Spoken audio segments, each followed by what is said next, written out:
Welcome to Samba Samba. Enjoy the video. You start by granting the app the exact permissions it asks for so recording is possible.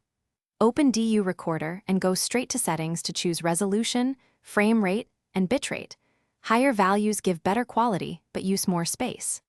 Once done, decide whether you need microphone audio or internal audio and enable the overlay button so the floating control appears. Make sure the floating control is accessible on your home screen. This first setup prevents interruptions during capture. Now you configure the detailed capture options that determine the final video.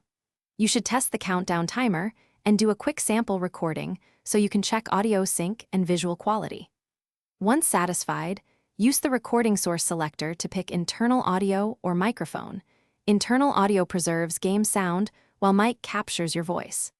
Make sure touch indicators and front camera overlays are placed where they won't block important UI. Because once you record for real, editing becomes hard. Start the recording by tapping the floating control and keep an eye on the timer. Use pause and resume when you change scenes so you avoid many small files. When you stop, DU Recorder saves as MP4 to your chosen location. Make sure you have enough free space and confirm the file plays back cleanly. If you encounter no audio, crashes, or dropped frames, restart the app, regrant permissions, lower the bitrate or resolution, and try another short test recording before doing the full session. Thanks for watching.